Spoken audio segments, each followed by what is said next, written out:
Ya,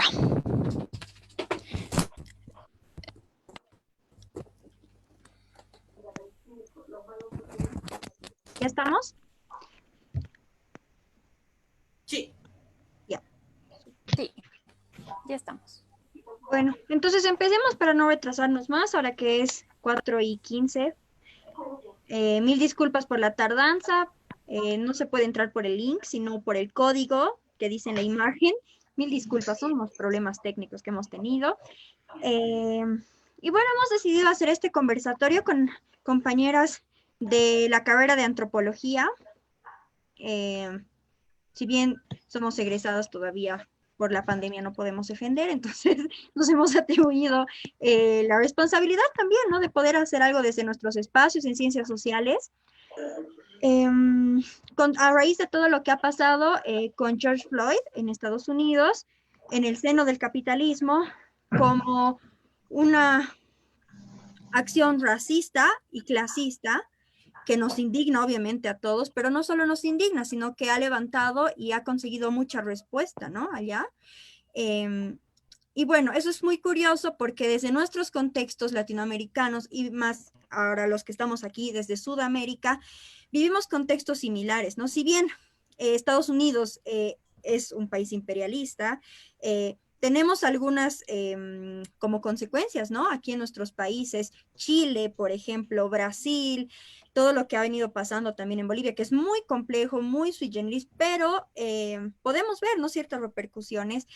Y es muy curioso ver como toda la indignación de la gente con este asesinato, que eh, no es para menos, pero también es preocupante saber que no podemos absorber lo que está pasando a nuestro alrededor cuando nos están pasando situaciones similares, ¿no? Estructuralmente también en Sudamérica tenemos una estructura racista, clasista, capitalista, y más ahora que está entrando en toda esta etapa de ultraderecha, vienen gobiernos de ultraderecha, ultraconservadores. Bueno, entonces todo eso queríamos como analizarlo, charlarlo desde nuestros contextos y por eso hemos invitado a diferentes compañeras y compañeros. Está María Soledad Fernández, ella es antropóloga, feminista, es de aquí de La Paz, de Bolivia. Está Guillermo Maffei, él es de Brasil, está en Porto Alegre y él es etnohistoriador, también artista gráfico, él es licenciado por la Universidad de Río Grande del Sur en historia. Está Ingrid Conejeros, que es nuestra compañera mapuche, ex vocera de la Machi Francisca Linconau, también es tejedora y también es educadora. Está nuestro compañero Carlos Macusaya, que no sabemos si todavía tiene problemas con el audio, pero ya se va a conectar. Él es miembro del colectivo Hicha. Y está nuestro compañero Andrés Simoes, no sé cómo se pronuncia. Él es de Brasil también, es historiador, bueno, cientista social de la Universidad de Porto Alegre también, de Río Grande del Sur. Entonces, bueno, vamos a comenzar. Para empezar con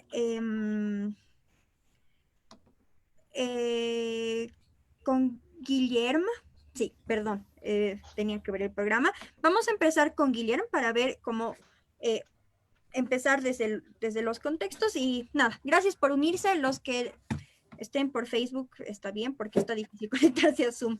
Te damos paso entonces, Gui. Voy a pedir que apaguen sus audios a los demás, los que no lo tienen, porfa, para que él pueda estar eh, ahí charlando. Gracias. Hola entonces a todos que están acompañando. Yo soy Guillermo Maffei. Yo estudio en Porto Alegre, soy colega de André. Hacer una introducción, nosotros hacemos parte de un núcleo de antropología que se llama NIT, que es Núcleo de Antropología de las Sociedades Indígenas y Tradicionales. Y tenemos otros compañeros que hacen un trabajo junto con nosotros del curso de Ciencias Sociales de la Universidad Federal de Porto Alegre. Ahora, en el momento, estoy en Caxias do Sul, que es una otra ciudad cerca, en la casa de mis padres, pero estudio y vivo en Porto Alegre. Y muchas gracias, Ale, y todos por invitarme. Estoy muy contento de participar. Y bien, pensé en algo que para hablar de esa situación, de contextos particulares que Ale ha hablado. ¿Están todos escuchando bien? Sí.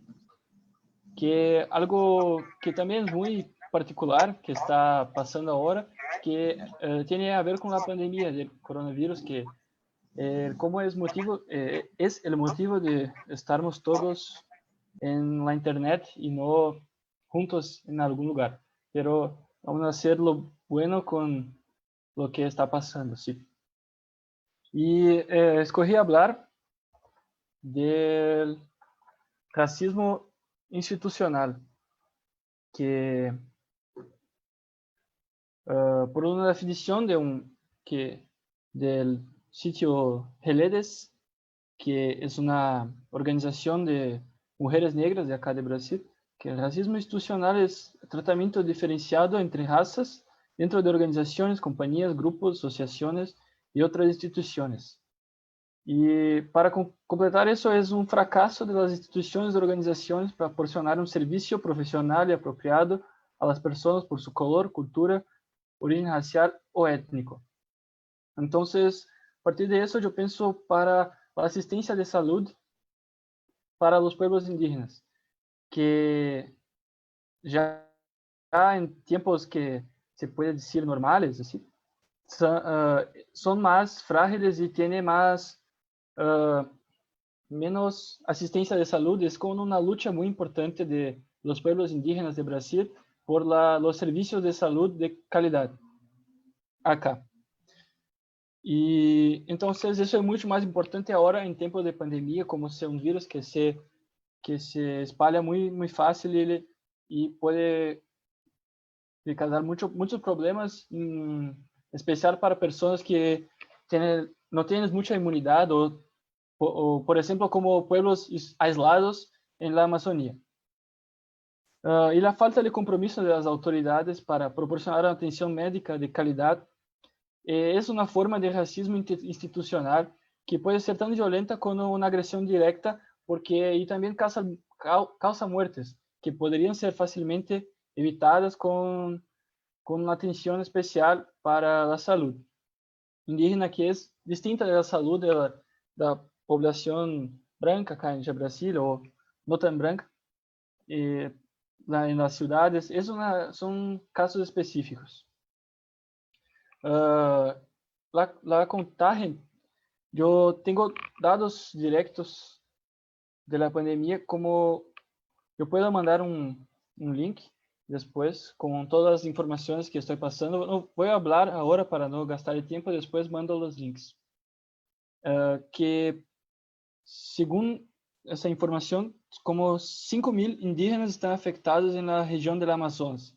Todos los países en la Amazonía, como 5.000 indígenas. Eso es una porcentaje alta. Y por otro lado, en Brasil, acá tenemos 240 muertes ya de indígenas por el coronavirus. Acá Brasil está en una situación que, además de una crisis institucional, política y social como un todo, hay esta crisis de salud. Que se fueron los 140 indígenas muertos y después mando, eso es una estadística no del gobierno, porque el gobierno no está haciendo la contaje pero que parece no se importa de hacer los datos disponibles. Eso es de la Articulación de los Pueblos Indígenas de Brasil. Es una organización independiente formada por pueblos y lideranzas de todo Brasil. Otro dado que es de un jefe indígena de los Caigán que vive en Porto Alegre, que es Odirley, y Clementine, que es una colega francesa que estudia acá con nosotros, que Ale y André conocen ella. Hice una entrevista con este jefe, Odirley, que es una lideranza que está acompañando los casos de COVID en las aldeas indígenas cercanas de Porto Alegre, dijo que hay más de 50 casos solo acá en Rio Grande do Sul, y puede ser mucho más, porque muchas veces los indígenas cuando van a los hospitales no se identifican como indígenas. Y eso también es una forma de racismo institucional, porque las instituciones como de salud no reconocen que personas que como no son estereotípicamente indígenas pueden ser indígenas. Y eso es un problema por las contagios y también por las medidas que deben ser tomadas. Entonces llegan a los hospitales y se dicen pardos, que no sé si hay una palabra así en español, pero como sería un morenos, sí, pero no se dice indígenas, como sería una otra categoría que es una categoría indefinida. Y también eso es un apagamiento de la propia identidad de los pueblos indígenas acá de Brasil. Eso dijo Dirley y por tanto se puede pensar que hay muchos más casos de indígenas con coronavirus do que se puede contar, porque como son invisibles. Y entonces contra eso, en algunos lugares los pueblos hicieron su propio aislamiento, cerrando la entrada de sus tierras a los forasteros y también evitando ir a las ciudades.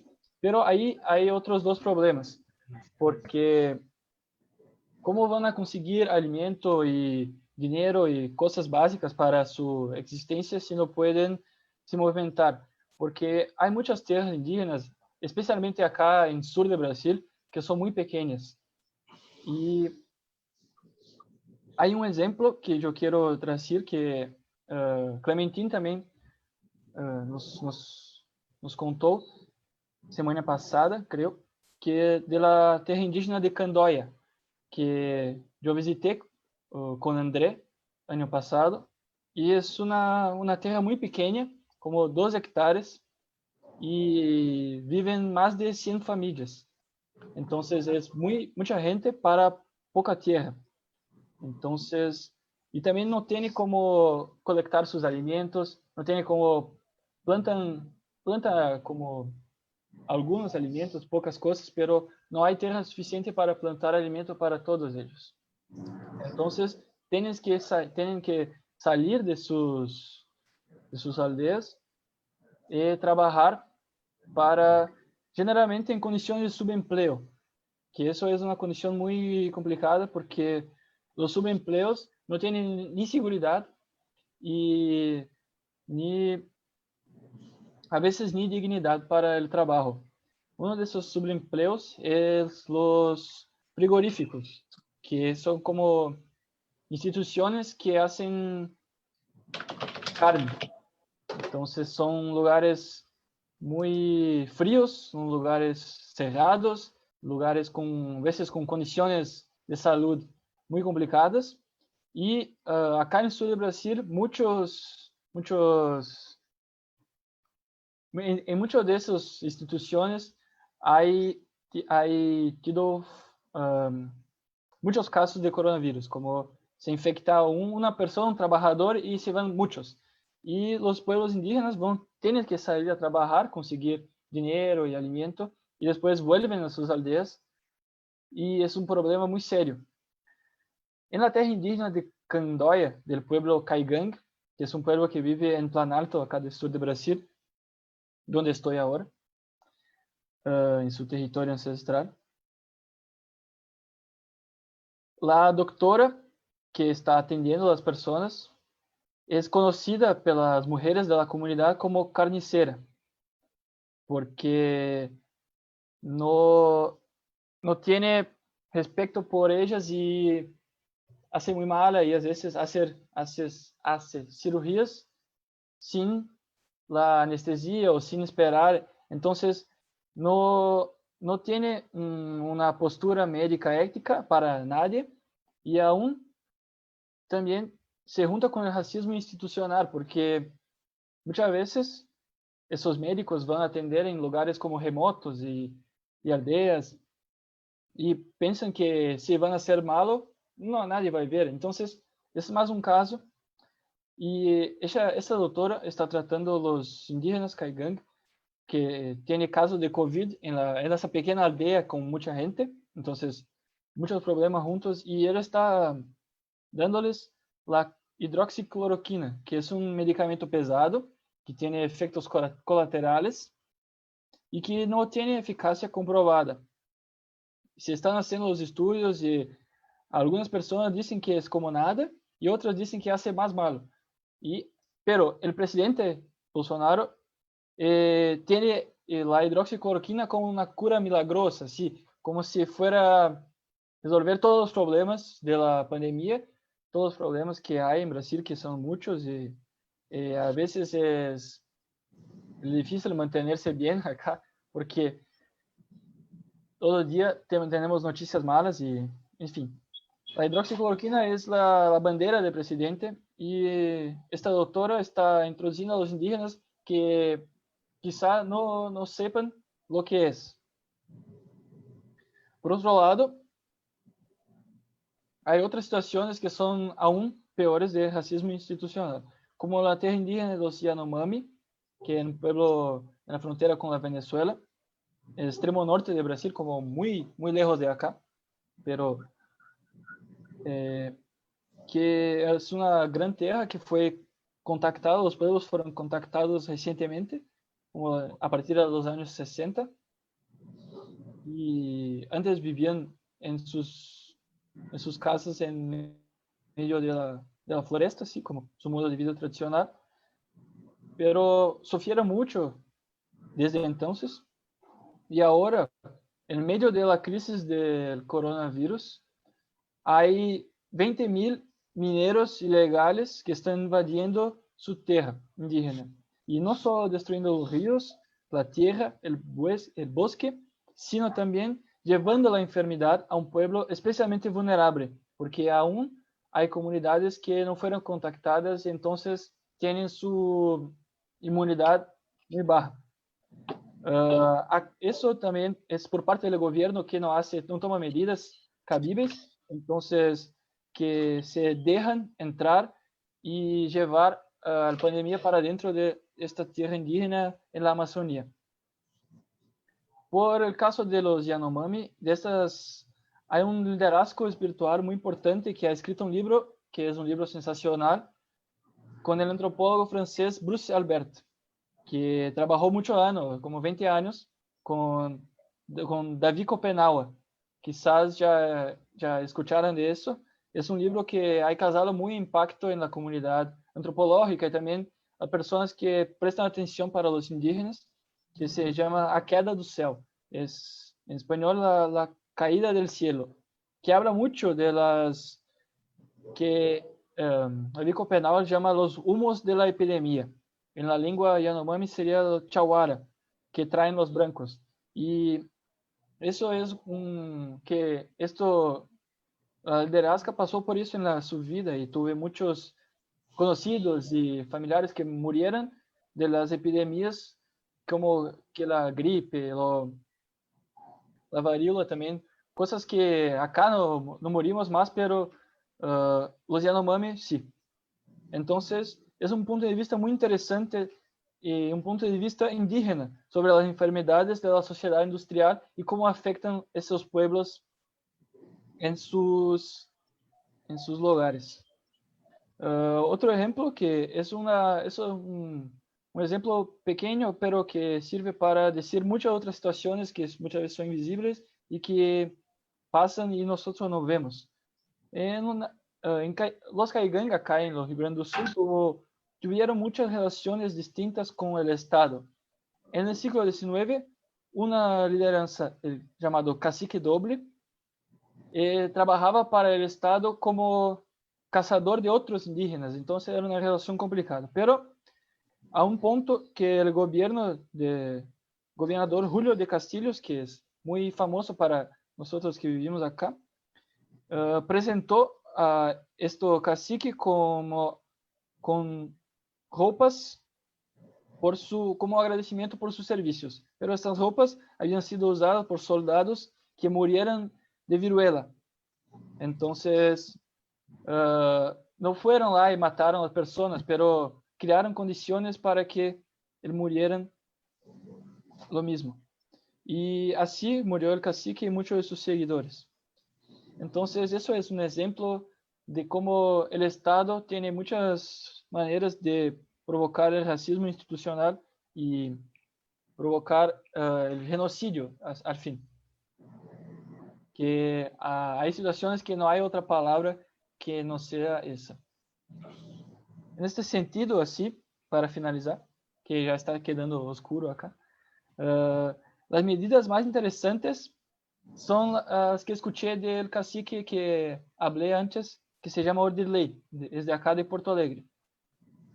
Las medidas son que promueven una mayor autonomía a los pueblos indígenas en relación al Estado, que no necesiten venir a las ciudades, que no necesiten dinero, que no necesiten se someter a empleos, a los subempleos.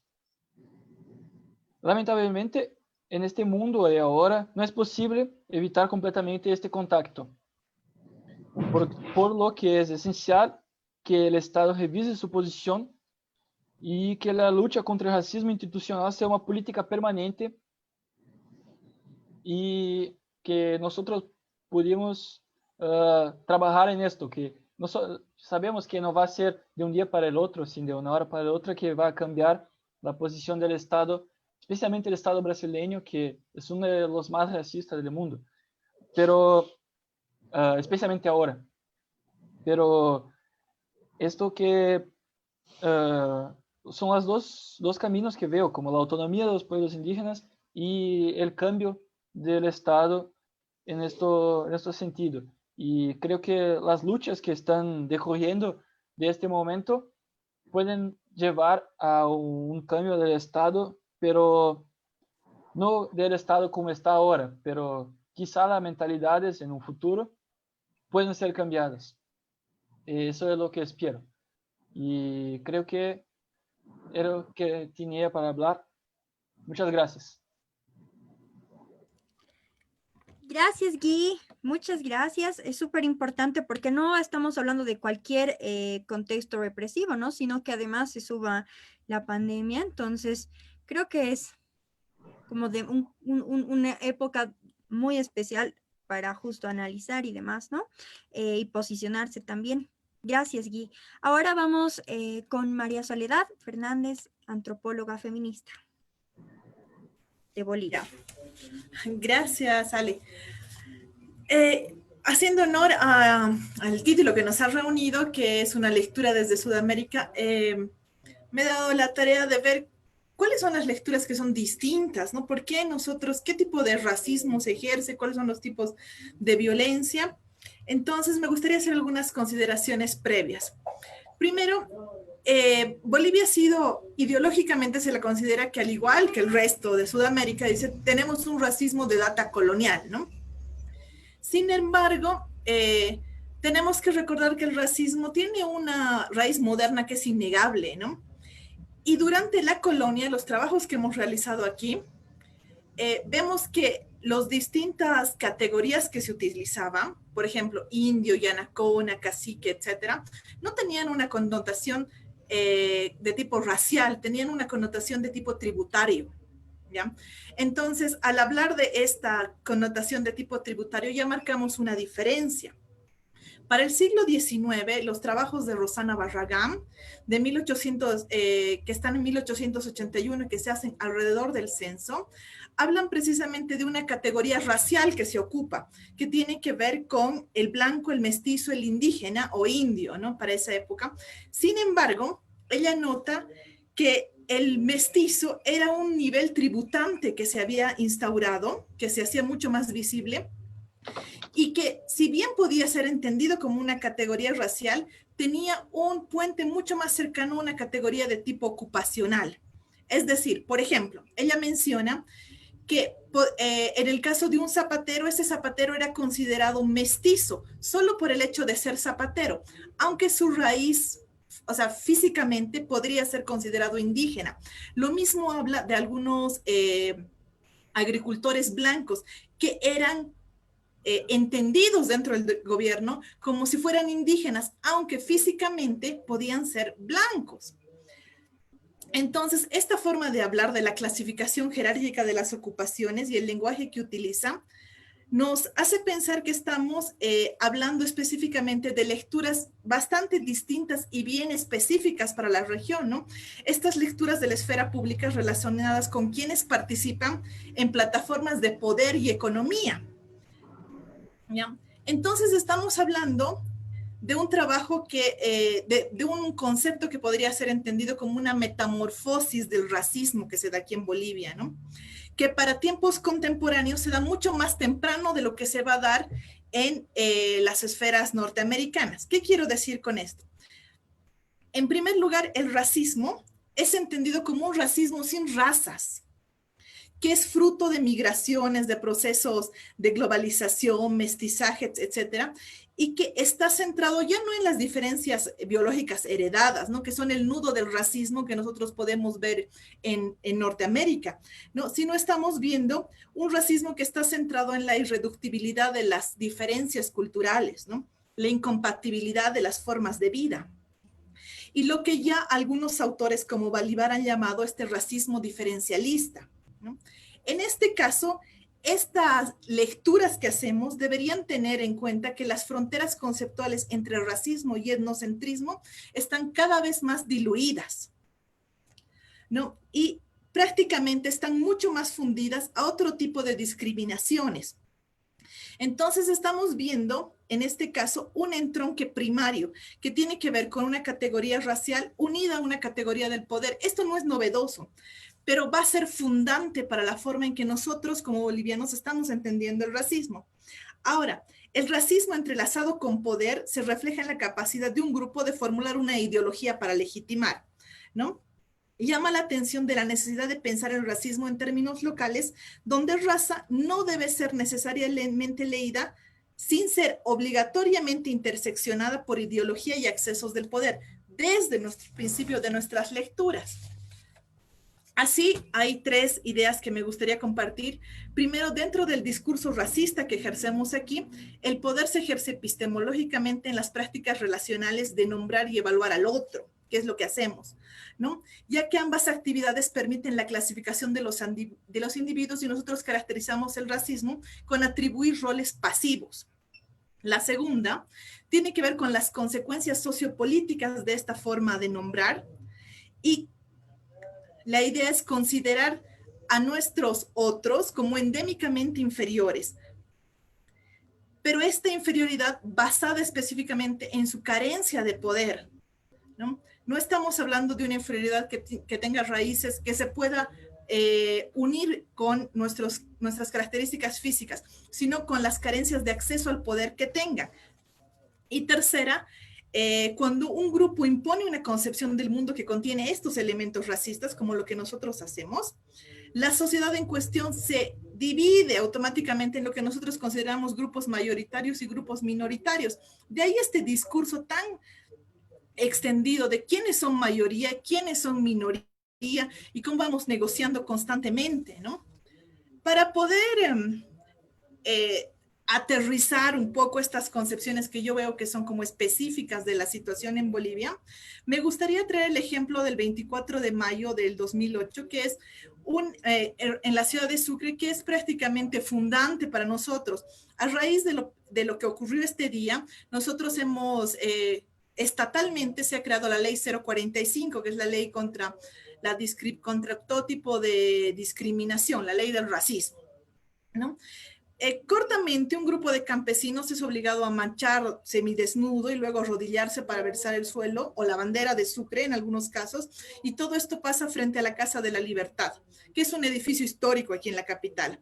Además, se queman huipalas y muchas de las personas que están siendo como torturadas fueron obligadas a hacer juramentos, ¿no?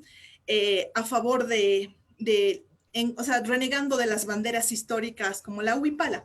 El hecho ha provocado un largo proceso judicial, ha generado un rechazo nacional, ha promovido en Sucre, como el resto del país, una movilización de actos que han podido llevar esto a la justicia. Y curiosamente, después de 2 años de juicio, el extinto Comité Interinstitucional de Sucre, a la cabeza de Jaime Barrón, la exalcaldesa Aide Nava, la exprefecta Sabina Cuellar, etcétera, han sido sometidos a juicios, aunque las condenas han sido bastante pocas, 2 años es el máximo. Ha sido como un hito para nosotros. Haciendo una revisión de este gran hecho violento y racista que hemos tenido, la lectura específica que se ha dado desde aquí tiene que ver con precisamente el hecho de cómo se ha fundado esta discriminación. Y las lecturas no han ido, curiosamente, esta idea del dato colonial como fundente racista, sino han ido a buscar esta idea del mito racista dentro de nuestra historia republicana. Obviando todo este trabajo que se hace con relación a la colonia, se ubica el mito racista de esta situación en la guerra federal entre 1891, que es la guerra federal que hemos tenido aquí. En esta guerra, que curiosamente se da específicamente entre La Paz y Sucre, un grupo de universitarios es masacrado por Zárate Vilca en la guerra de Ayoayo. Hay muchos más datos históricos, pero este hecho se considera como el mito del racismo fundente que se reestructura en este tipo de procesos, y en Sucre es todavía un mito que tiene un espacio específico dentro de la ciudad donde se revive a través de ritos. Eso pasa específicamente en el cementerio general, donde todos los años se recuerda a los caídos en este combate y se hace loas por los sucrenses que cayeron en manos de los indígenas, que son como la causa primera del quiebre de la patria. Entonces hay todo un discurso que además está fuertemente posicionado dentro de la universidad. Estos actores que posicionan este mito son precisamente los que lo reavivan en las distintas acciones que ha habido en Sucre en mayo del 2008. Con esto, ¿qué quiero decir? Que precisamente nosotros tenemos una lectura que está un poco que es como ahistórica de los orígenes del racismo y sobre todo de cuáles son los conceptos teóricos con los que se lee. Con este ejemplo, lo que me ha interesado mostrar es que de cada situación que nosotros hemos vivido de racismo en Bolivia tiene un contexto histórico bien específico y tiene un mito fundente. Y es precisamente estos puntos los que no se han podido tratar de tipo institucional. Tenemos una serie de recursos históricos que están cercando y que dan pie a las distintas plataformas en las cuales se ha expresado violentamente. Y ninguna de esas ha sido, por ejemplo, atacada a través de nuestro Ministerio de Descolonización y con su Dirección de Lucha contra el Racismo. Entonces, hay una serie de significantes y resignificantes simbólicos que están latentes y cada uno de esos se expresa y se reacomoda una y otra vez. Y esas son las lecturas que creo que desde la antropología podríamos ir leyendo, porque tenemos una serie de nudos que están juntando historia específicamente con mitos, con simbologías, etcétera, que son como la clave para entender estas grandes explosiones de racismo que nosotros hemos tenido como bolivianos.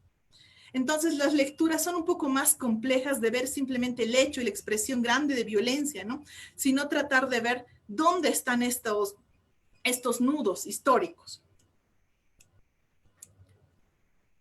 Y hasta ahí yo querría cortar mi participación para no pasarme mucho del tema. Súper, mil gracias, Sol. Sí, pues a veces vemos hay que ver las cosas de forma sincrónica muchas veces, ¿no? Para podernos contextualizar, como decíamos. Y no, muchas gracias, Sol. Vamos a estar charlando después. Entonces, ahora pasamos a Ingrid Conijeros. Ella, como había dicho, es ex vocera de la Machi Francisca Linconao, educadora y tejedora. Es de Chile.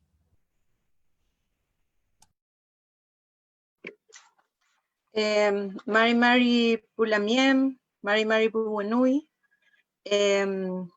Ayukulen Tain Tragun, un saludo para todos, para todas las personas, para todos mis amigos que igual están conectados, y estoy contenta también de estar en esta conversación, en este Nucham, decimos nosotros en Mapuche Sungun. Bueno, no es tan sencillo empezar a hablar del racismo que como bien decían, Guillermo, me parece, hablaba del racismo estructural. Creo que esto es en todo el mundo, no es algo que obedezca a uno u otro pueblo, es una violencia, un tipo de violencia que está tan instalado desde que la historia es historia. Creo yo que habemos pueblos que estamos desde este lado de la opresión, y bueno, nosotros últimamente hemos tenido, como ahora ya en lo cercano, el pueblo mapuche, una muerte más producto de este racismo, ¿ya? Lamentamos la muerte de Lamien Alejandro Treuquil, que es un huerquén, que es una autoridad ancestral dentro del pueblo mapuche, que tiene un rol muy específico, que es, digamos, ser la voz de una comunidad, ¿ya?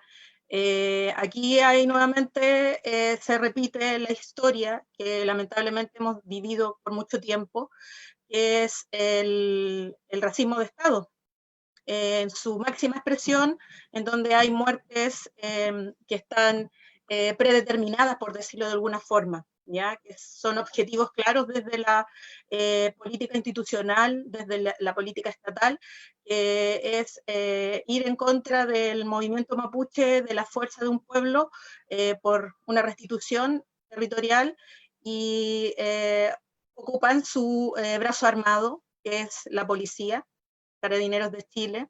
Ya hemos tenido muchos asesinatos, muchos crímenes respecto a esta misma situación. Comunidades que están en una reivindicación territorial, reclamando tierras ancestrales, y suceden estos asesinatos que muchas veces son tratados de disfrazar, de manejar mediáticamente como algún ajuste de cuentas, como, no sé, algún hecho delictual. Tratan de hacer pasar esto de otra manera. Bueno, nosotros hemos tenido un racismo estructural, como decía, desde que se instala el Estado de Chile en este territorio, ¿ya? Y hablamos de racismo hacia el pueblo mapuche. En ese sentido, no podemos dejar de mencionar que somos un pueblo que estamos oprimidos por dos estados-naciones. El Chile por el lado de la cordillera donde estamos nosotros, que sería Gulumapu, y Argentina, que sería el otro estado que vino a desarrollar la campaña del desierto para avasallar con toda la vida mapuche y de otras también, de otros pueblos en la Patagonia. Y bueno, aquí hay dos nombres de dos guerras en contra del pueblo mapuche. Por el lado chileno, la pacificación de la Araucanía, y por el lado argentino tenemos la campaña del desierto, ¿ya? Y ambas tuvieron la misma consecuencia sobre el mismo pueblo, nuestro pueblo mapuche. Bueno, desde ese entonces nosotros venimos viviendo distintos tipos de violencia, distintos tipos de racismo, que a estas alturas además se suma el racismo judicial, que es uno de los que ha mantenido durante mucho tiempo a nuestros hermanos mapuches, que son luchadores huaychafe, encarcelados en distintas cárceles del territorio mapuche, tanto en Gulumapu, que sería la parte argentina, o sea, perdón, en Puelmapu, que sería la parte argentina, como en Gulumapu, que sería la parte de Chile, ¿ya? El objetivo en este caso es, además de frenar, avasallar, de alguna manera aplastar las reivindicaciones mapuches, el objetivo también es hacernos desaparecer a nosotros como cultura, ¿ya?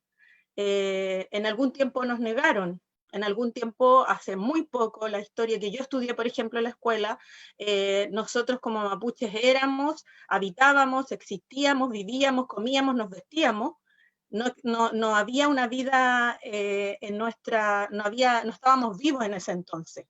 Entonces los niños que aprendíamos la historia oficial en las escuelas, aprendíamos la historia de que no existíamos.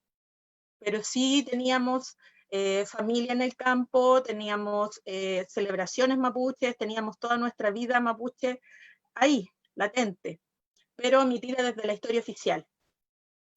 Y bueno, el tema al cual me refería yo, que es el racismo judicial, un poco lo que quisiera desarrollar ahora, es el racismo que el que nos hace un poco ser más visible dentro del escenario político y noticioso, por decirlo acá, en Chile sobre todo, porque es el que ha llevado al límite la fuerza un poco de nuestro pueblo, ya que producto de estas encarcelaciones, primero de estas persecuciones policiales, montajes judiciales y encarcelaciones totalmente ilegales y ilegítimas, se han desarrollado grandes campañas también de nuestro pueblo para defendernos de estos ataques y para poder ir en contra de estas condenas previas que impone el Estado, ¿ya?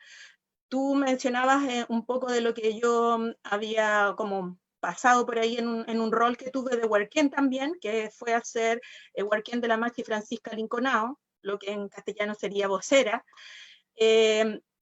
Fue una de las experiencias por las cuales yo me pude ligar más a esta situación de racismo y persecución y criminalización del pueblo mapuche, en donde decididamente se trató de condenar a una mujer mapuche con un rol ancestral, a una machi, la Machi Francisca Linconao.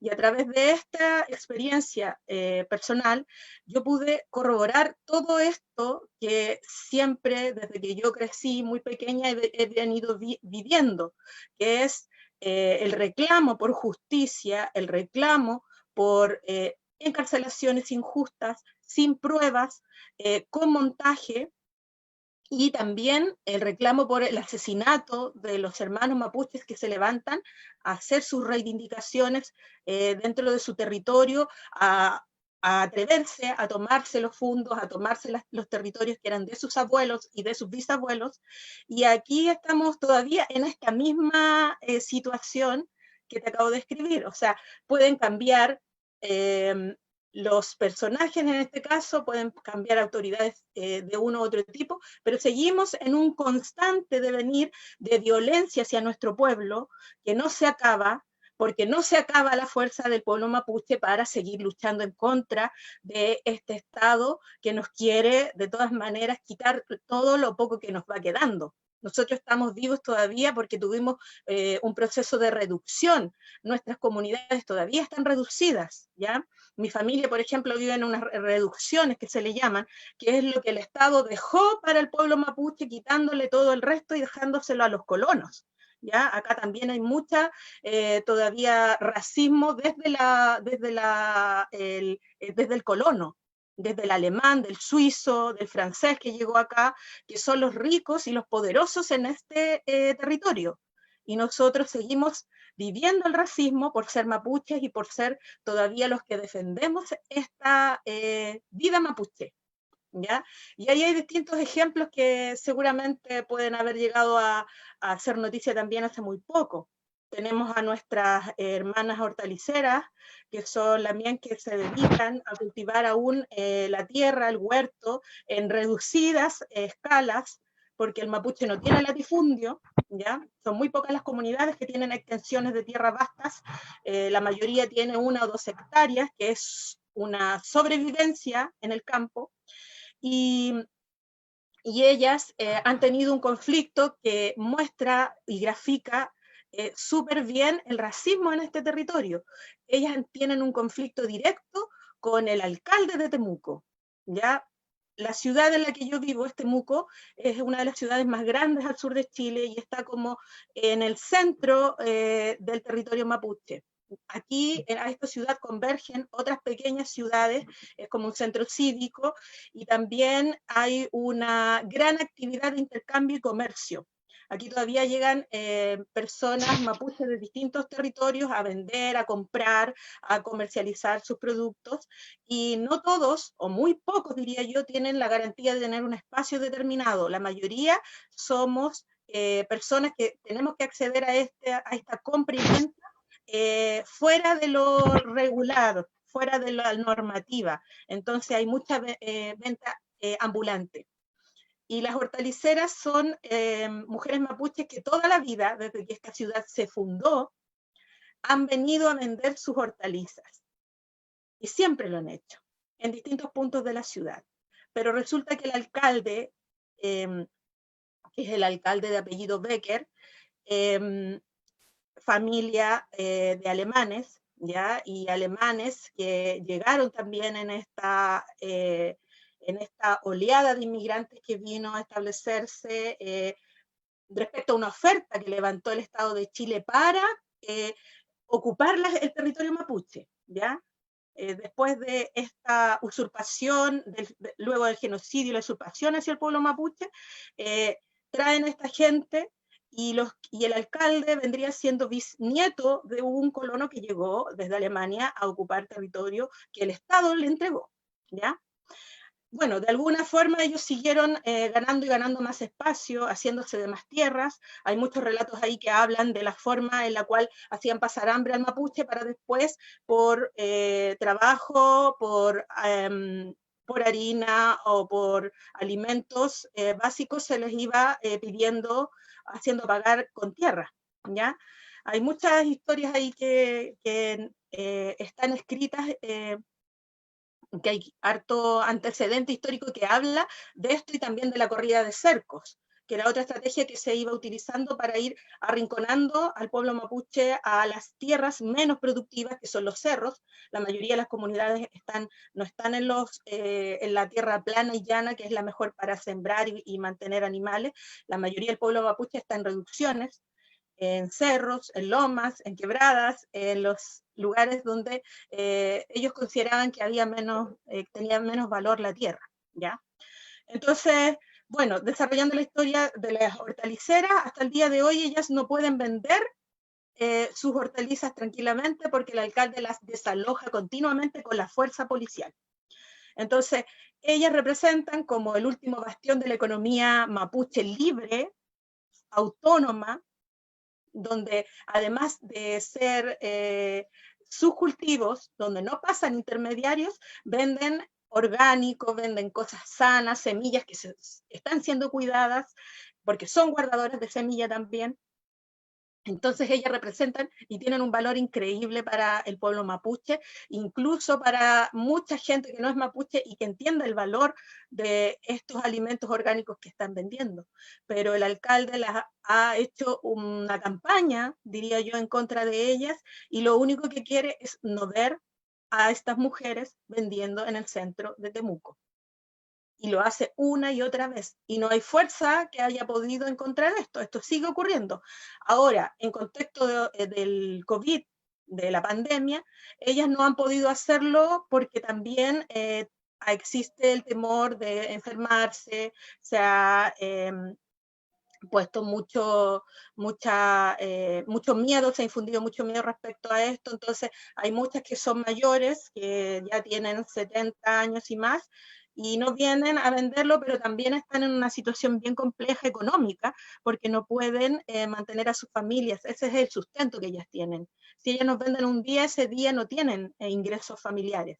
Entonces hay una situación bien compleja que está sucediendo respecto a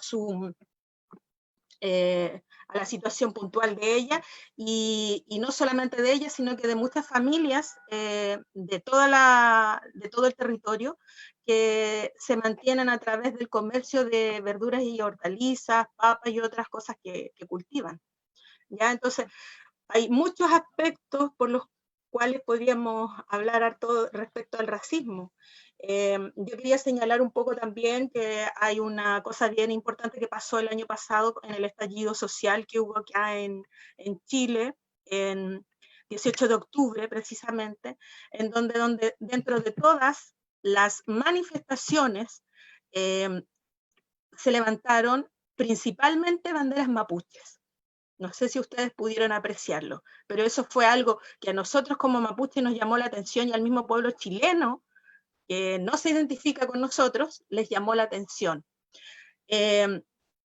Yo tengo una teoría respecto a eso y creo que esto se viene un poco de las sucesivas huelgas de hambre que se sucedieron en el 2017 y 2018 por parte de la Machi, por parte de comuneros del caso Lusinger Macay y de otro caso que fue el caso Iglesias, en donde poco a poco se fueron demostrando que han habido demasiada irregularidad en las condenas y en los procesos judiciales y hubo mucha adherencia a esas huelgas de hambre, donde se expusieron las situaciones de cada persona y todo esto revienta ya como en una situación máxima de impunidad en el llamado caso Huracán, en donde se toman distintas personas, líderes o, digamos, dirigencias mapuches, de distintas organizaciones que nosotros como mapuches sabemos que no tienen mucho que ver,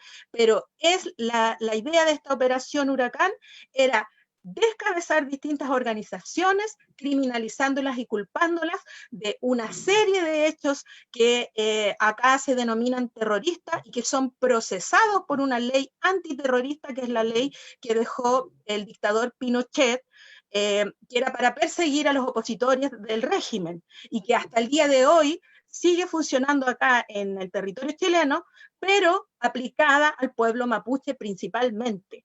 Entonces, el desbaratamiento de esta operación Huracán hizo ver una serie de ilegalidades, de montajes, de mentiras que estaban haciendo las policías de Chile. Hubo un seguimiento a los teléfonos, se pusieron pruebas falsas, ahora hay hay querellas en contra de los mismos policías, fiscales, e incluso hay jueces que están siendo cuestionados por esto. Entonces, desde que se cae el caso Huracán, y todas las personas se pudieron dar cuenta de cómo procedían las policías para condenar al pueblo mapuche, además se produce el asesinato de Catrillanca, de nuestro Lamien, en la comunidad de Temucuicui, ¿ya?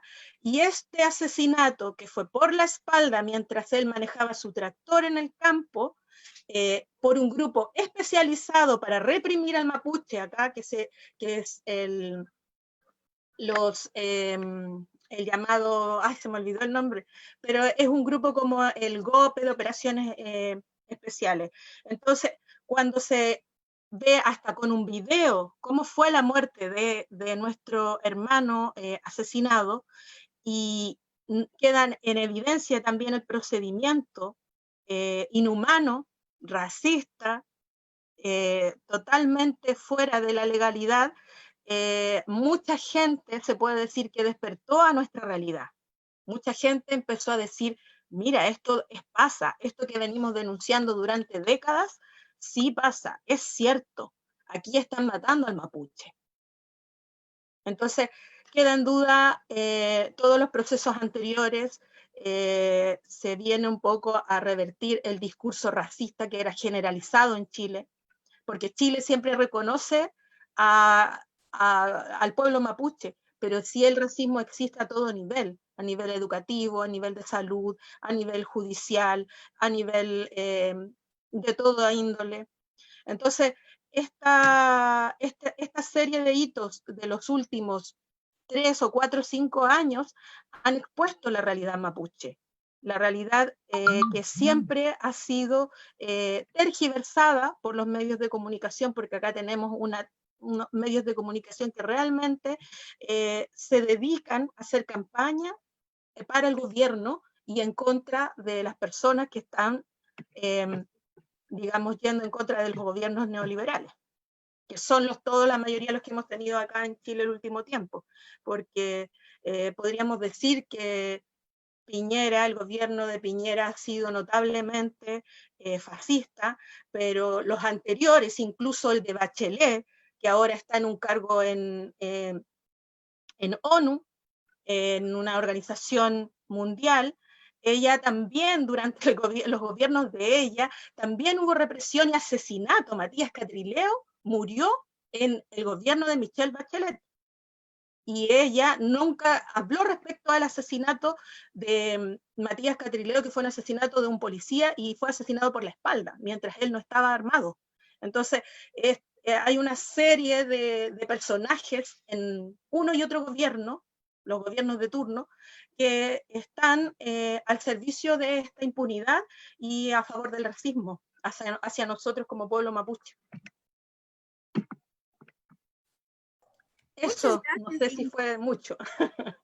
Muchas gracias, Ingrid. Sí, es mucha información y también yo creo que tenemos mucho contenido para charlar y darlo, pero sí va para largo, justamente por la cantidad de casos, ¿no? En todos los lugares.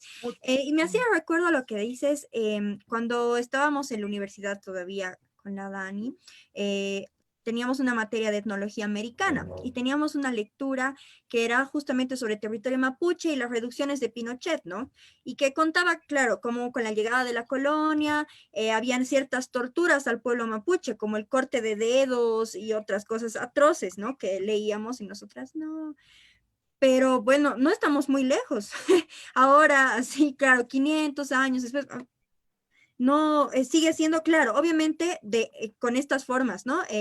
Con los aparatos represivos del Estado, la policía, los militares, que validan este racismo institucional que dices estructural, y justamente yo creo que Chile es un caso súper especial porque es realmente un encuentro, ¿no? O sea, como dices, como han llegado muchos colonos realmente que no encuentran tal vez raíz, eh, es un encontrón horrible. Entonces, sí da mucho para charlar. Entendemos que no se puede decir todo, pero creo que Chile especialmente es un caso súper especial.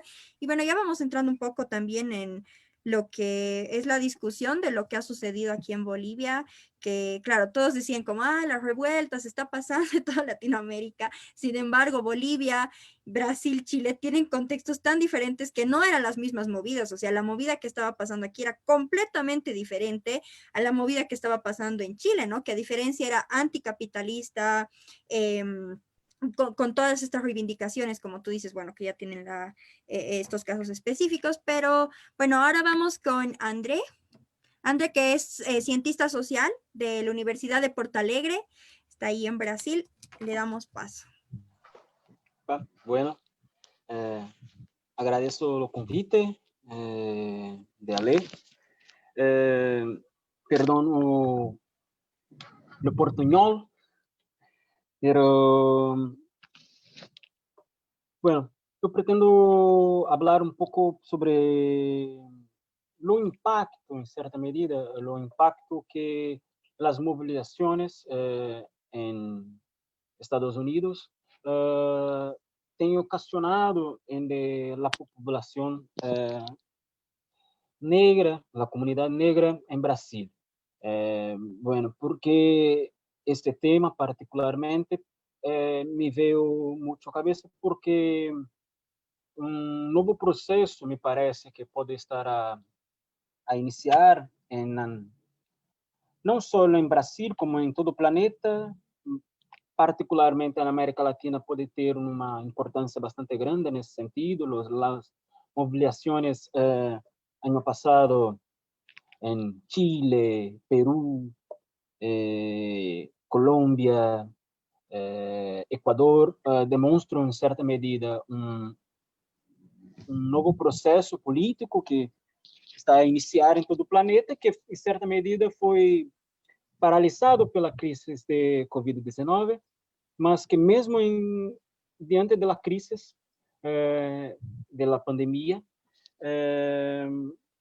no centro do império começam mobilizações de seu setor mais atendido pela crise, o setor que mais sofre violência policial, o setor que mais está localizado na pobreza, que são os negros, Estados Unidos.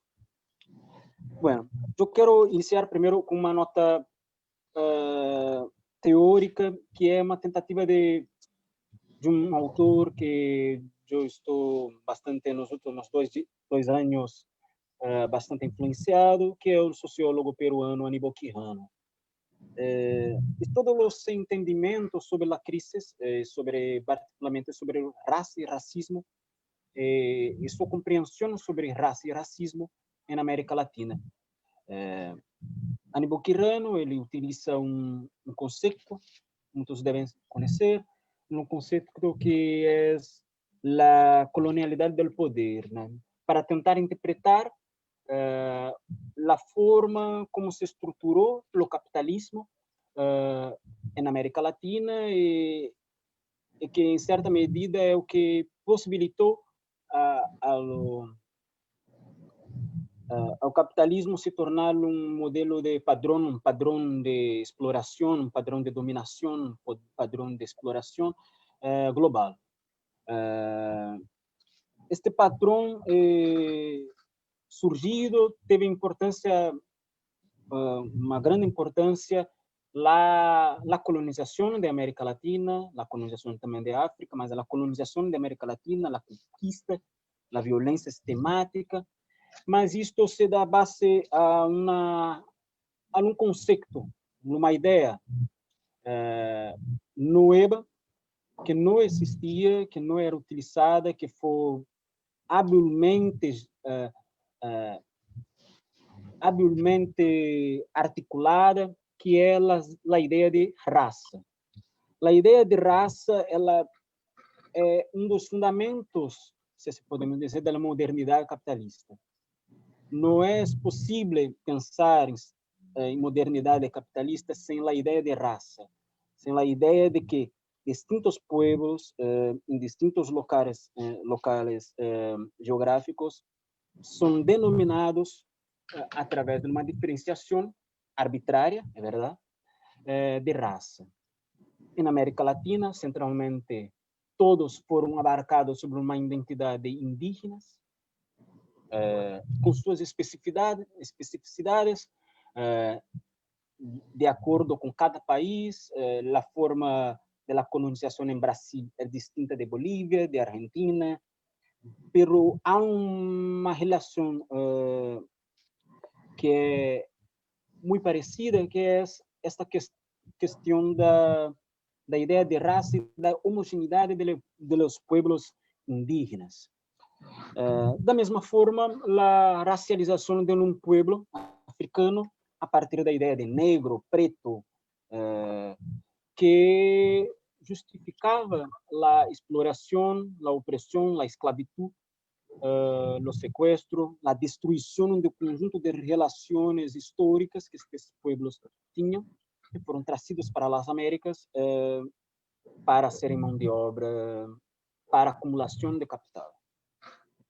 Então, eu parto desta nota teórica porque esta nota de Aníbal Quijano, que infelizmente não é muito utilizada em Brasil, nos aproxima, em certa medida, de entender a raça e o racismo como parte constituinte do próprio padrão de exploração, de dominação do capitalismo.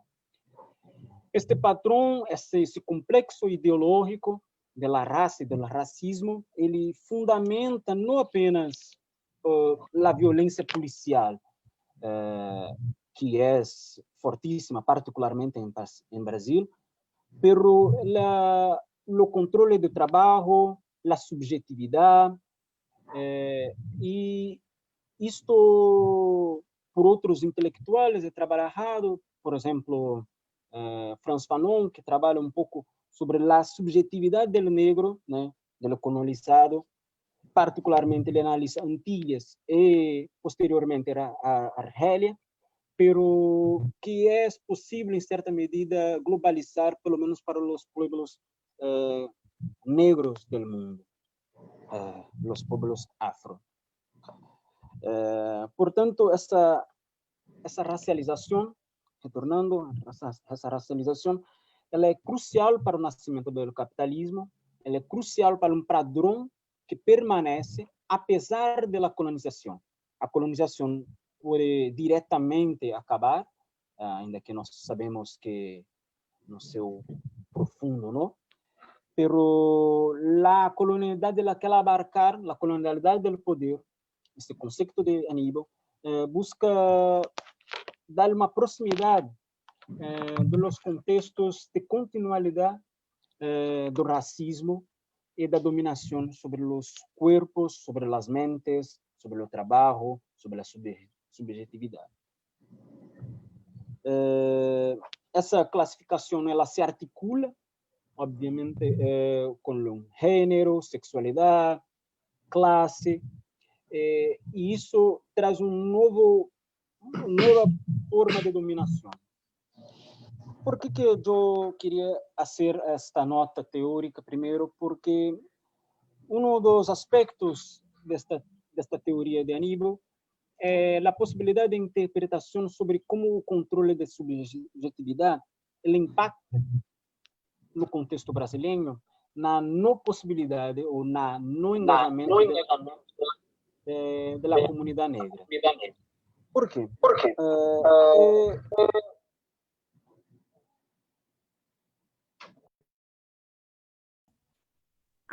A colonização de América Latina, e particularmente de Brasil, tem distintos aspectos, pero de certo momento, a partir particularmente do século XX, se constitui em Brasil uma ideia de mito de democracia racial. É também presente, por exemplo, em Venezuela, pero em Brasil tem umas especificidades sobre a dificuldade da população negra se identificar. O mito da democracia racial ele tem um contexto amplo, mas de maneira simplista tentar explicar é a ideia de que a colonização ela não teve um impacto negativo. A convivência entre os povos indígenas, negros e europeus brancos foi harmoniosa, com alguns conflitos, mas em especial harmoniosa. E isso constitui um povo novo, que é um povo mestiço, um povo e outros mitos, por exemplo, do carnaval, do futebol, da alegria. E por trás desta alegria, por trás do carnaval, por trás da potência futebolística, há um conjunto de amortecimento, um conjunto de fechamento, de cerramento, em última instância, da consciência do povo negro. Por quê? Porque o povo negro tem dificuldade de se identificar como negro. Se identifica como branco, como pardo, como distintas formas, mas uma dificuldade muito grande em identificar-se como negro. Isto causa na população negra uma paralisação, em certa medida, da mobilização, uma paralisação do engajamento diante de tanto os mortos, tanto os assassinados pela polícia, pelo Estado. Então, um pouco Frantz Fanon, quando trabalha sobre os colonizados em África, Centro-Oriente e Antilhas, ele trabalha um pouco sobre isso porque a identificação de colonizado com colonizador. Esta identificação ela é um processo psíquico muito profundo e que tem historicamente impedido que as grandes massas negras, que é nada mais do que a maioria da população do Brasil, se mobilizem radicalmente no sentido de um novo projeto de poder, um novo projeto de sociedade, pela defesa de sua vida, pela defesa de seus direitos. Eu digo isso porque isso impede, por exemplo, da gente identificar em Brasil como o povo pode trazer um novo projeto, em certa medida. Por exemplo, eu resgato aqui alguns dados da CEPAL do ano passado, ano passado, do panorama social da América Latina, quando a CEPAL trata sobre a pobreza extrema, identifica particularmente 4 países onde a população negra, a diferença entre a população negra e a população não negra e não indígena é muito grande. Por exemplo, Brasil, em 2018, 25% da população negra estava na pobreza, enquanto 11% da população branca. Equador, 35%, enquanto 20% da população branca. Peru, em 2018, 19% da população negra afrodescendente estava na pobreza, enquanto 9,9% da população branca. Esse é um dado a partir de um terreno próximo da gente, que é a questão da pobreza, da questão da alimentação, da questão de ter dinheiro, da questão de não morrer de fome, em última instância. Mas também há os dados de violência no Brasil, por exemplo, da população, da violência policial nos últimos anos, particularmente em 2019, com o governo de extrema-direita de Jair Bolsonaro, inspirado, admirador de Pinochet. Em 2019, em Rio de Janeiro, foram 1.810 mortes em Brasil, vítimas de violência policial. Em São Paulo, só entre janeiro e abril, foram 380 vítimas da violência policial, centralmente negros, centralmente periféricos, centralmente nos territórios favelados. Estas taxas, elas são taxas bastante quantitativas, pero elas nos dão um pouco do sentido e respondem e colocam a questão que iniciei me fala, que é por que a população negra não se mobilizava ou não se mobiliza contra essa violência policial. Há menos de um mês, uma criança de 14 anos foi assassinada dentro de sua casa. Sua família respeitava o isolamento social, mas o Estado, através de suas polícias militar, polícia civil, invadiu a favela e metralhou sua casa com 70 tiros de fuzil. Essa criança morreu e, infelizmente, não houve, no primeiro momento, mobilizações. E há muitos motivos para as mobilizações não terem existido de maneira mais sistemática, ainda que existam, mas não existem de massas. Eu argumento que o mito da democracia racial ele serve como um paralisador da mobilização. E assim eu quero concluir, porque com a ideia central que as mobilizações nos Estados Unidos, no centro do império, sobre a população negra, elas impactaram a consciência de maneira muito profunda em todo o mundo. Se miramos para a Bélgica, a população refugiada, a população negra, a população imigrante foi a vanguarda das mobilizações. E sujou de tinta, por exemplo, a estátua de Leopoldo II, genocida, que genocidou o povo do Congo. Da mesma forma, a imagem de ontem da mobilização em Bristol, Inglaterra, onde a estátua de mercador escravocrata foi derrubada em Rio. Da mesma forma, as mobilizações em Paris e Portugal, que tiveram. Por que eu falo desses países do centro do capital? Porque são os países que hoje têm maior abertura do Covid, mas porque eles tiveram como centro os povos colonizados, os povos racializados, os povos negros, se mobilizaram. Uma consciência nova está surgindo. E no Brasil isso foi significativo no dia de ontem, onde mobilizações em todo o país se realizaram. Centralmente contra a violência policial, centralmente contra a violação racial, em defesa das vidas da população negra. O que quero chamar a atenção é que essas mobilizações, o impacto dessa mobilização na consciência pode bater de frente com o mito da democracia racial em Brasil, mas também bater de frente com a lógica estruturante do colonialismo em todo o planeta e a lógica também do imperialismo, porque coloca os povos racializados na vanguarda da luta. Em certa medida, acerto de contas com a história começa a nascer. Acerto de contas com o colonialismo, com Leopoldo, com os mercadores e com a polícia de hoje.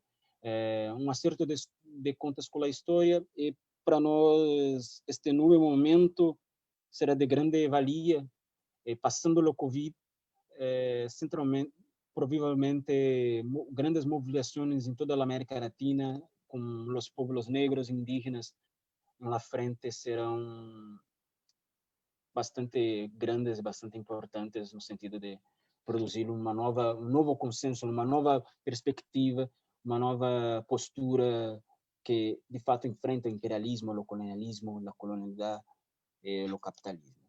É isto, quis trazer um pouco mais amplo, mas agradeço o convite. ¿Ve? Mil gracias, André, mil gracias. Qué importante esta tu lectura desde Aníbal y todo es súper importante. Y creo que justo pasa también por este sistema represivo que se puede tomar tantas atribuciones porque tiene el permiso de, ¿no? Como Chile y Brasil, y aquí en Bolivia que está empezando, o sea, estamos cada vez más normalizando más la militarización y la represión policial, ahora ya vamos a entrar en esto un poco más, y solo para crear tal vez un hilo, allá en la terminal de, no me acuerdo si era de Cascabel o Campo Grande, había una tienda que decía, prohibido la venta de alcohol a indígenas. Entonces yo llegué a Porto Alegre así, le dije allí como, ¿qué es eso? ¿Cómo identificas quién es indígena y quién no? No, a no ser que tenga un carnet o algo así especial, no tenía idea. Y me dicen, no, pues es que Brasil es un contexto súper especial, donde no es como aquí en Bolivia, ¿no? Que aquí es una identidad muy fluctuante, o sea, hay quienes se reconocen, quienes no, pero no es, creo, puedo decir que, bueno, hay diferentes lecturas, pero no es una identificación o autoidentificación de solo el color de piel, por ejemplo. Pero en Brasil creo que automáticamente sí, ¿no? Como nos decía Sassi, que es un cacique Caigang, igual cuando estuvimos en Porto Alegre, que nos decían, no, a nosotros en el aeropuerto siempre nos dicen como, los bolivianos, y nosotros somos brasileros, ¿no? Somos indígenas brasileros. Entonces creo que esa es la diferencia, ¿no? Bueno, que ya vamos a estar charlando ahora con Carlos Macusaya, él es miembro del colectivo Hicha. Vamos a estar pasando igual los links de los libros y las publicaciones del colectivo. Y bueno, empezamos con él. Muchas gracias, André. Bueno, ¿me escuchan? Bien, gracias primero por la consideración para ser parte de este intercambio de ideas. Aclarar que, bueno, en mi caso yo me he metido en temas del racismo no por la academia, yo honestamente mi paso por la universidad ha sido decepcionante, esos temas no se tocaban, o se tocaba el tema de manera folclórica. Cuando se hablaba de los indígenas se hacían bailes folclóricos, formas peculiares de comer, entonces yo más bien encontré espacios donde se discutía estos temas que eran en las plazas, por ejemplo, en la Plaza de los Héroes, en la Ciudad del Alto, en la Ceja, y yo leía para esos debates y para cuestiones de movilización. Entonces, mi lectura es políticamente posicionada. Yo me formé políticamente desde el indianismo, entonces no busqué tanto el reconocimiento académico, ni busco el reconocimiento académico del código, sino la pertinencia en una lucha específica. Digamos, no son los tutores los que deberían definir si es bueno o no ese tipo de conceptos, sino si es viable o no en un proceso de lucha. Eso es mi criterio político, desde luego, sobre el conocimiento. Bien, voy a empezar primero aclarando qué entiendo yo por racismo, cómo lo relaciono, y después voy a tratar de dejar algunas comparaciones muy específicas sobre el caso boliviano, para aterrizar en el contexto en el que estamos, ¿no? En un gobierno de transición donde el racismo se ha hecho cada vez más evidente. Bueno, en primer lugar, yo me apoyo mucho en la idea de racialización que la encontré en el libro de La Revolución India de Fausto Reinaga. La menciono una sola vez, y por la necesidad de discutir con muchos indianistas que siempre terminábamos de biologizando el problema, necesitábamos aprender necesitaba una salida conceptual que me permitiera nombrar el problema, pero sin biologizarlo, y entonces la idea de racialización caía muy bien. Y yo me agarré del concepto, pero claro, luego buscando me di cuenta que había otras personas que hablaron del tema, pero en mi caso lo agarré de la revolución india. Yo entiendo que la racialización tiene que ver, en primer lugar, con el proceso de división del trabajo que se instaura con la colonia, ¿no? ¿Quiénes van a ser los que van a dar fuerza de trabajo, los proveedores de fuerza de trabajo? ¿Quiénes van a ejercer el papel de administradores? Y cómo se va a diferenciar además estos papeles, primero como justificación de Dios. Dios había creado así a los seres distintos, o directamente no eran hijos de Dios, los indios, ¿no? Y por lo tanto eran exterminables, podían trabajar, etc. Pero de esa idea se va a pasar además como justificación a la idea de Dios, con la sociedad moderna, el límite es la naturaleza. No es Dios, claro, ahora es la naturaleza, por lo tanto, no es que Dios los haya hecho inferiores a los indios, sino que es la naturaleza misma, es su condición natural la que los hace inferiores, ¿no? Entonces va a pasar del límite, Dios pone el límite, no, la naturaleza pone el límite, es una naturaleza biológica y se va a concretar el concepto se va a concretar porque viene de un proceso práctico de diferenciación social de la colonia. No viene, no es como que naciera, digamos, porque a alguien se le ocurrió. Es un proceso práctico de diferenciación y muy, digamos, no es nada nuevo en los procesos de dominación de pueblos sobre pueblos. Siempre ha habido procesos de diferenciación, alianzas con las élites. Eso no empezó con la colonia, se ha dado en otros contextos. Pero tal vez lo importante es para mí en esto que los propios españoles llegan con una carga ideológica en diferenciarse moros de cristianos. Y el creer que la mezcla de sangres y entre moros y cristianos los degradaba. Esa idea de mezcla como síntoma de degradación va a ser algo que los va a acompañar y que van a traer acá en la colonización. O sea, vienen con una carga ideológica y también van a identificar las escalas sociales como mezclas, digamos, de sangre. Lo que va a ser a la larga también un justificativo de las ideas racistas. O sea, hay antecedentes que permiten ver que se va a formar la clasificación racial. No es que la clasificación racial empiece necesariamente, llegan los españoles e inauguran, bueno, ya todos estamos diferenciados como razas, no, va a haber un proceso en el que esas diferencias que se van a establecer con la colonia, en el proceso de trabajo, en la administración de la propia colonia, en que se va a ir identificando determinados rasgos físicos con determinados roles en la sociedad. Y eso se le va a dar un valor. Entonces, personas que tienen ciertos rasgos pueden ser de cierto grupo, la colonia era estamental, o el liberarse de algunos de esos rasgos, que puede ser la vestimántica, puede ser el idioma y el trabajo fundamentalmente, puede ser también un elemento que los permita ascender socialmente. En resumen, yo entiendo, con esos antecedentes, que la racialización es el sentido que va a tomar la estructura social donde digamos, la cúspide va a estar representada por lo blanco y lo más oscuro va a estar al fondo.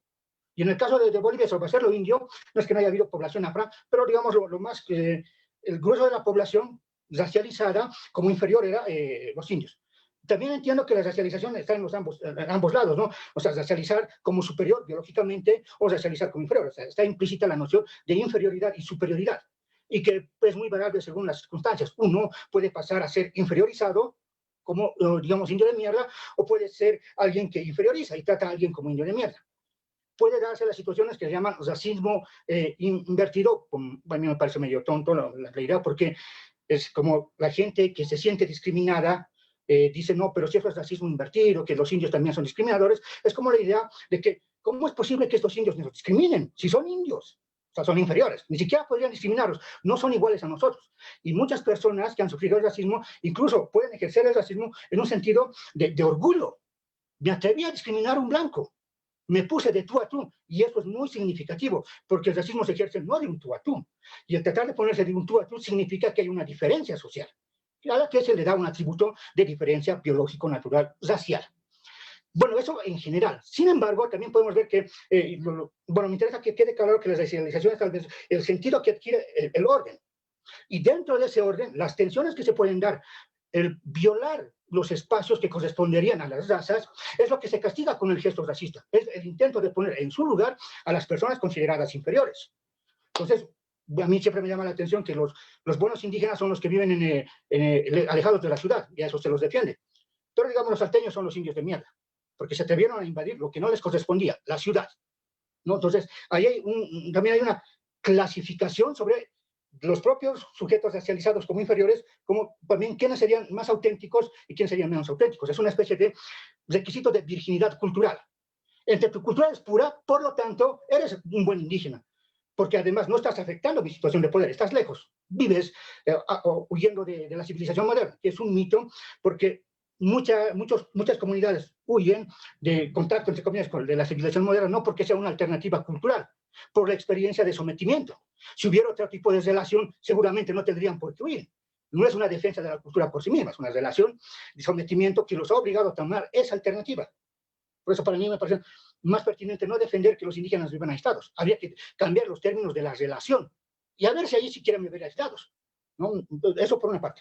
Pero lo que me interesa resaltar es que hay una idea de cómo requisitos de la autenticidad de los sujetos inferiorizados para ser reconocidos como patrimonio cultural, por ejemplo, o los que no cumplirían ese tipo de requisitos como personas que no merecen ser, digamos, glorificados como indígenas, porque se entiende que ser indígena es bueno en tanto no afectas el poder.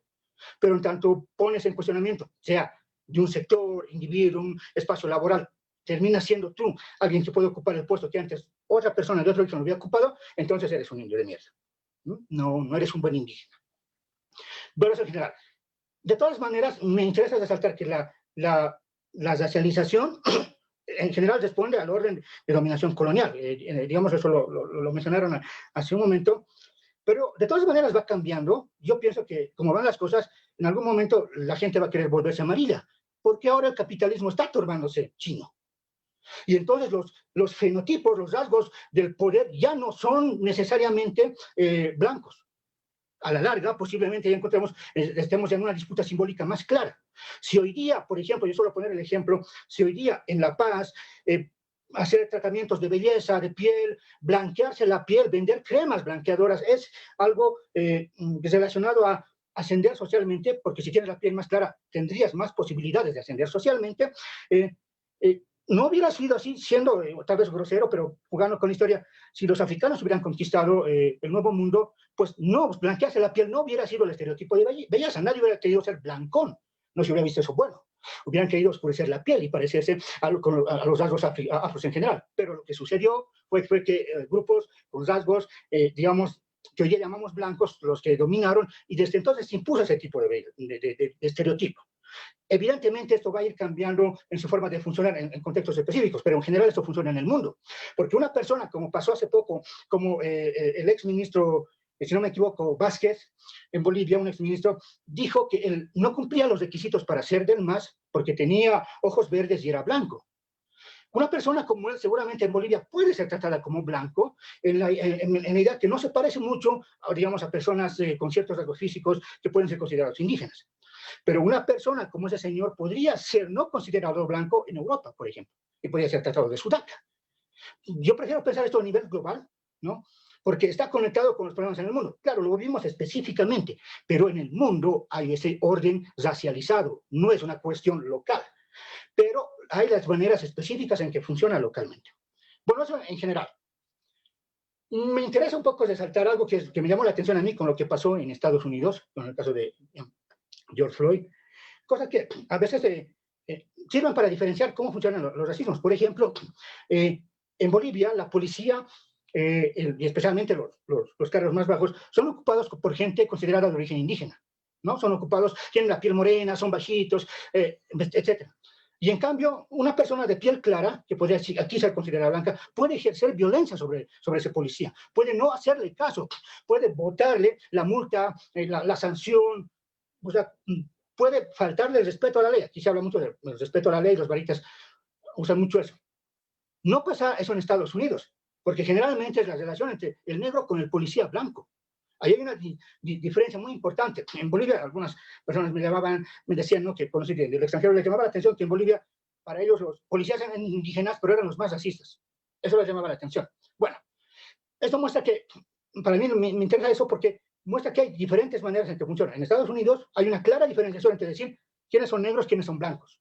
Puede haber discusiones si Obama era o no negro. Yo escuché por ahí, es un blanco tostado. Pero bueno, pero hay una clara diferenciación, que se les dice que son negros y que se les dice que son blancos. Sin embargo, en Bolivia es más bien, no se dice eso, se dice somos mestizos.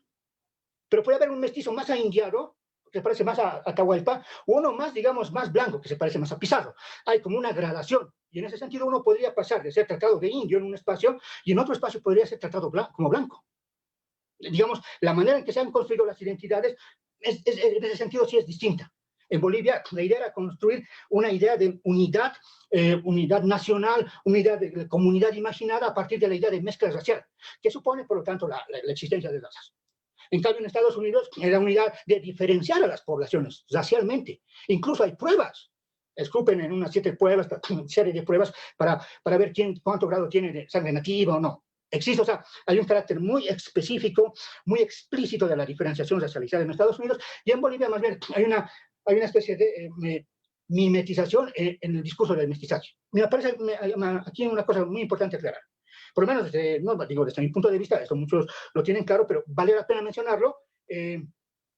Está claro que las diferencias somáticas que consideramos racialmente negras, racialmente amarillas o racialmente blancas, se han formado en la medida que la población se ha ido diferenciando, la población humana, al salir de África, en la adaptación, por ejemplo, a los grados de exposición a los rayos ultravioleta.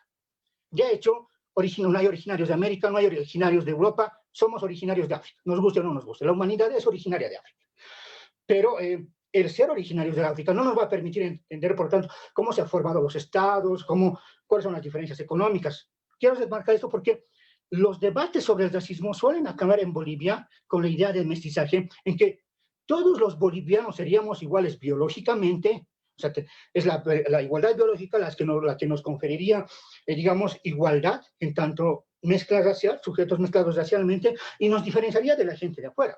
Es decir, la gente no dice en las discusiones, por ejemplo, cuando se habla de racismo, no dice, pero ¿por qué hablan de racismo si todos somos iguales ante la ley? No dice eso.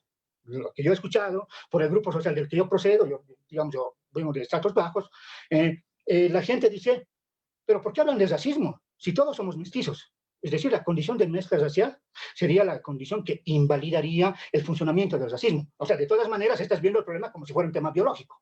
Eso es muy importante para mí. La idea de mestizaje supone un funcionamiento de categorías racializantes respecto a ciertos grupos y a situaciones específicas. Bien, esto es una cosa que a mí me parece importante, cómo funciona esto en Bolivia, pero yo creo que lo podemos problematizar más si nos ponemos a pensar que en el censo del 2001 y en el anterior hubo una diferencia en el porcentaje de la gente que en el censo del 2001 se autoidentificaba como indígena, y en el censo en el anterior, creo que fue el 2012, la gente que decía ser indígena. Entre autoidentificarse y ser, hay una diferencia de biologización. Cuando te preguntan si eres, esto como si fuera una naturaleza biológica. Bueno, esa fue la pregunta del 2012. Pero se redujo el porcentaje. Sin embargo, a mí me interesa resaltar que cuando sale este tema de lo indígena con fuerza el 2000, había una crisis económica y política muy fuerte en Bolivia.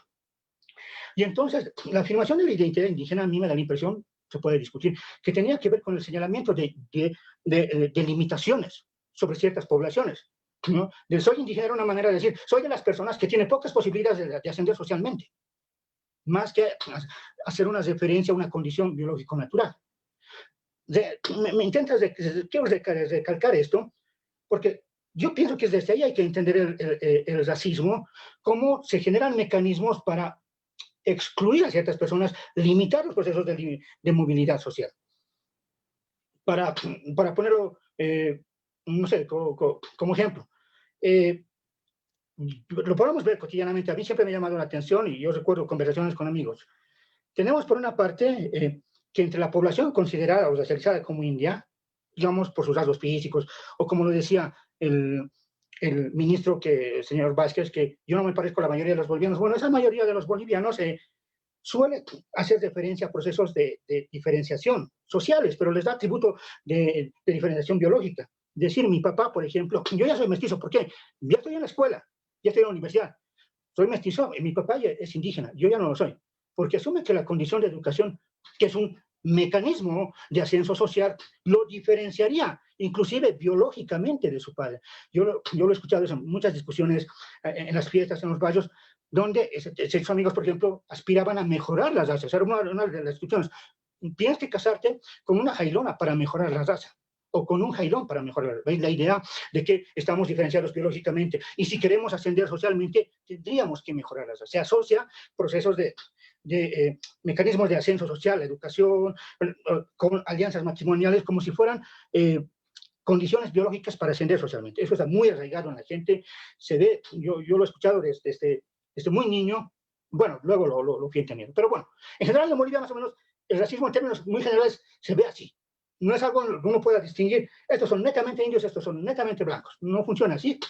Sin embargo, hay como un marco general a partir de donde se los puede ubicar. La gente está desesperada por no estar de un lado y pasarse un poco más al otro lado. Eso es muy común. Bueno, de esa consideración me interesaría ya ver un poco lo que ha pasado en Bolivia, actualmente cómo está operando esto del racismo.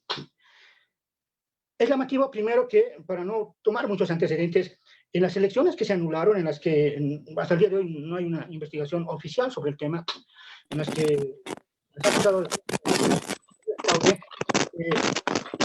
en el proceso electoral, el movimiento socialismo, de hablar del tema indígena, y como que el tema indígena había perdido importancia. En las movilizaciones contra esa elección, contra Evo Morales, yo he pasado por ahí y había muchas expresiones racistas. Una de las razones que a mí, digamos, yo los vi con cierto rechazo, esas movilizaciones, no se puede decir que todos tenían ese gesto, pero era llamativo que la gente estaba preocupada por, no digas indio de mierda, di otra cosa. Es decir, no estaba preocupada por decir no seas racista, di otra cosa, disimula tu racismo. O sea, en el movilización el problema no era no ser racista, el problema tampoco era aislar a los racistas, tenían que estar ahí. El problema era disimular el racismo. Una vez que se da, bueno, se consolida las movilizaciones con los motines policiales, el papel de las Fuerzas Armadas, hay una especie de triunfalismo que lo va a expresar el propio modo de actuar de la señora Áñez, y muchos van a expresar su racismo ya más explícitamente, de disimular a expresarlo explícitamente en las redes sociales, en hacer memes donde se animaliza generalmente a la población de la ciudad del Alto, no únicamente, pero digamos es el principal blanco de los ataques racistas, y no solo va a ser algo discursivo. Para mí es muy llamativo, por ejemplo, cuando se dieron movilizaciones pocos días después de que Evo Morales renuncie y se quema la Huipala, por ejemplo, gente se va a empezar a movilizar, se va a hacer en Sencata se va a hacer un cerco a la planta y se va a militarizar y van a haber masacres. Es muy llamativo que va a justificar esta masacre con la idea de eran terroristas, eran masistas y eran terroristas. Esa acusación nunca se presentó pruebas en esa acusación. Han circulado videos donde bueno, porque se denunció que era un intento terrorista de hacer volar la planta porque se derrumbó un muro perimetral de la planta y se dijo que eso lo habrían hecho con dinamita, en la intención de hacer volar la planta. Sin embargo, han circulado videos donde se ve que la gente lo está tumbando con las manos. Es llamativo que todos los medios han hecho coro de ese discurso oficial. Sin embargo, a mí lo que me llama la atención es que cuando se trata de los salteños, de las personas consideradas de raza inferior, racializados, en ese sentido, no hace falta presentar pruebas. Se supone que como son alteños, como son seres incivilizados, salvajes, querían volar la planta, eso es indudable. Entonces, hay unas ideas ya preconcebidas sobre las que va a operar ese tipo de acusaciones. En Bolivia, el inferior es, por ejemplo, en términos políticos, el aymara en general, en La Paz, pero el alteño muy en particular, ¿no? Se identifica mucho como el peligro, como al que hay que sancionar, digamos, por varias cosas que daría largo para hablar. Pero bueno, eso es muy, muy llamativo. En segundo lugar, algo que ha pasado en este tiempo se ha vuelto como una manera de reemplazar el término indio de mierda como insulto por el de masista. Y es curioso que esto funciona de la siguiente manera. Cuando se decía indio de mierda, o aún se lo hace, pero no con tanta frecuencia como la palabra masista, se asocia a personas que hablan mal el castellano, que visten poncho, que tienen pómulos pronunciados, nariz aguileña, digamos, casi facciones de humanos deformes. O sea, cuando se habla de indios de mierda, era eso. Ahora, los masistas son eso. En otras palabras, no se puede diferenciar entre indios de mierda y masistas, porque serían lo mismo. Y una persona que pueda tener una posición crítica con este gobierno es catalogada de masista, es considerada una persona inferior de poca capacidad de raciocinio, y por lo tanto, y esto es lo llamativo, no estaría mal que los eliminen. Hay gente con este tema de la cuarentena que estaría bien que en el Alto vayan y se contagien, porque los salteños deberían morirse, le hacen mal al país. Hay ese tipo de ideas. Primero, tenemos lo que decía, una acción militar concreta en la que se ha animalizado a una población, se ha justificado la masacre a partir de ideas racistas que circulan mucho. Se ha hecho normal ahora hablar de masistas como indios de mierda, es parte del lenguaje. Además, en una disputa política se considera como legítimos que no somos racistas, simplemente estamos diciendo la verdad. Son indios de mierda, son masistas, son ignorantes. Y otra de las cosas que también en esto se ha dado es la diferencia, cuando se ha dado esto de la cuarentena, en el trato muy explícito, la diferencia en el trato, entre comillas, humanitario. Personas que querían retornar a Bolivia, quedando varadas, por ejemplo, en una frontera entre Chile y Bolivia. Personas que tienen un origen diferenciado de las élites de Bolivia, ¿no? Que van a buscar una forma de sobrevivir al norte de Chile, Argentina, etcétera, distintos lugares, y cuando pretendían entrar a Bolivia les cierran la frontera. No los dejan entrar.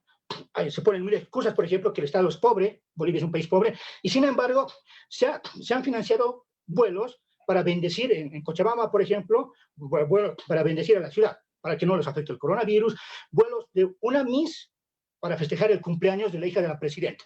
O sea, para ellos no somos pobres, pero cuando los indios están a la frontera somos pobres, ellos no los podemos tratar humanitariamente. Humanitarismo para una población diferenciada de estos, pero para estos no hay trato humanitario. ¿Por qué? Inclusive ni siquiera serían humanos, merecen estar ahí. Entonces, tenemos una situación en la que el racismo está aflorando.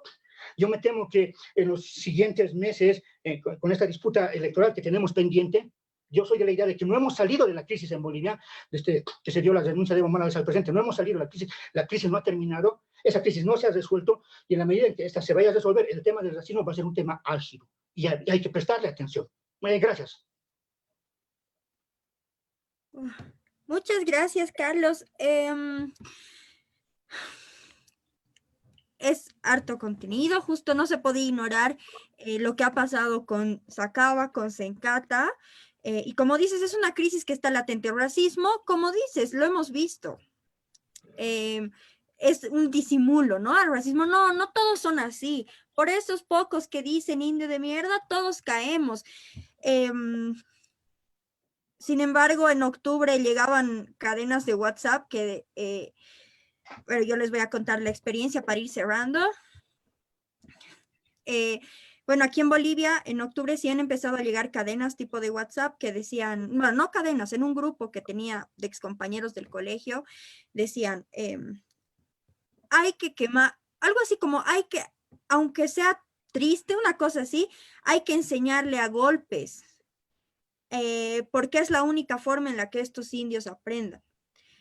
Hay que quemarlos, una cosa, pero, y yo decía, no puede, lo que estoy leyendo, no me lo esperaba, más allá porque yo no, cada quien tiene sus diferencias, pero no, por ejemplo, yo tenía muchas diferencias con el, o sea, no he sido nunca partidaria del MAS, pero una cosa es eso y otra cosa es avalar todo esto que estaba viniendo, ¿no? Con este proceso, y creo que muchas compañeras de antropología sí lo hemos sentido y nos hemos posicionado, además, desde como feministas creemos que tenemos que ser además antimilitaristas y obviamente antirracistas, ¿no? Entonces nos llevaba a posicionarnos de alguna manera, más allá que partidariamente, contra todo este golpe racista que había además, que ha resultado en la ultraderecha y ultraconservadora, pero que desenvuelve, ¿no? Desencadena todo este racismo que no es que ha pasado por una ley, no es que una ley lo ha resuelto y no creo que lo vaya a resolver. Como bien decía Ingrid, el Estado está constituido, es lo que yo creo, ¿no? Por las lecturas y demás, está constituido para ser también racista. Entonces digo, el Estado, ¿podrá haber un Estado que no sea racista, que no tenga políticas racistas, y se resolverá esto con leyes y decretos? Pienso. Es muy profundo, Carlos, como dices. Bueno, más preguntarles si tienen algún comentario chiquitito, algo que decir, porque nos hemos atrasado, mil disculpas con lo del inicio. Si tenemos algo que compartir entre nosotros, si alguien quiere decir, por favor, chiquitito, porque no vamos a quitar ese espacio, y si no, ya cerramos. No sé, les pregunto. ¿Nada? Ya. Mil gracias, muchas gracias por acompañarnos en esta charla, que además que ha sido para escucharnos, ¿no? Y tal vez vamos a estar viéndonos otro rato, organizándonos otro rato para hablar de otro tema que haya desencadenado de esto. Les agradezco mucho por su tiempo, sus palabras han sido súper valiosas para nosotros, para intercambiar también, porque a veces nos cerramos mucho, entonces es importante escucharnos, hay que aprovechar ahora que esta interconectividad nos los permite. Y nada, sin más me despido mucho, les agradezco de corazón. Nada, cuidarse igual de todo, ¿no? No solo del coronavirus, como ya hemos estado charlando. Adiós.